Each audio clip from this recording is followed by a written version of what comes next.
Hello നമസ്കാരം കൂട്ടുകാരെ. അപ്പോൾ നമ്മുടെ പുതിയ വീഡിയോയിലേക്ക് സ്വാഗതം. ആ കാണുന്ന തമിഴ്നാടാണ് കേട്ടോ. അപ്പോൾ ഞങ്ങൾ ഇന്ന് സൺഡേ ആയിട്ടൊരു ഔട്ടിങ്ങിനൊക്കെ പോയി. ഔട്ടിങ്ങിന് പോകാൻ കുറച്ച് കാരണങ്ങളുണ്ട്.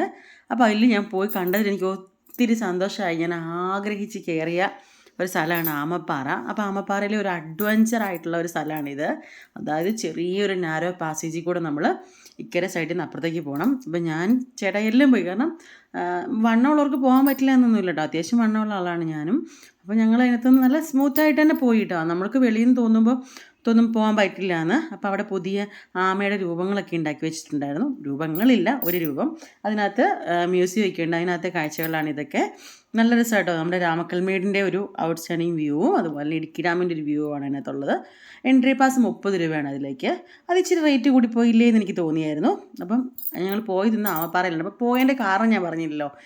ഈ കൂട്ടത്തിൽ ഒരാൾ വിനിച്ചേട്ടൻ്റെ ബ്രദറാണ്. അപ്പോൾ അവൻ വയനാട്ടിൽ നിന്ന് വന്നതുകൊണ്ട് അവരെ ഒന്ന് കൊണ്ട് കാണിക്കാൻ വേണ്ടി ഞങ്ങൾ അങ്ങനെ പോയതാണ്. പക്ഷേ അവരെ കണ്ട് കാണിക്കാൻ പോയി എന്ന പേരിൽ ഞാൻ ആദ്യമായിട്ടാട്ടോ അവിടെ പോകുന്നത്. അതിൻ്റെ തൊട്ട് താഴെയാണ് നമ്മൾ താമസിക്കുന്നത്. ആമപ്പാറേൻ്റെ അവിടെ നിന്ന് അതിൻ്റെ തൊട്ട് താഴെയുള്ള ടൗണാണ് കോമ്പമുക്ക്. നമ്മൾ ആ സിറ്റിയിൽ തന്നെയാണ് താമസിക്കുന്നത്. 1 കിലോമീറ്റർ വ്യത്യാസമേ ഉള്ളൂ. അതുപോലെയാണ് ഞാൻ ആദ്യമായിട്ടാണ് ഓഫ് റോഡ് ജീപ്പിലും കയറണേ. നമ്മളങ്ങനെ കയറിയിട്ടേ ഇല്ല, പോകേണ്ട ഒരു സാഹചര്യം വന്നിട്ടില്ല. പക്ഷെ ഒരു വല്ലാത്ത എക്സ്പീരിയൻസ് ആട്ടോ. ഞാൻ ഒത്തിരി സന്തോഷമായി. എനിക്ക് 1800 രൂപയായി ജീപ്പിൻ്റെ റേറ്റ്. അപ്പോൾ എല്ലാവരും ഒന്ന് വന്ന് കാണണം എൻ്റെ ഇടുക്കിയിൽ കേട്ടോ. അപ്പോൾ അടുത്ത വീഡിയോയിൽ കാണാം.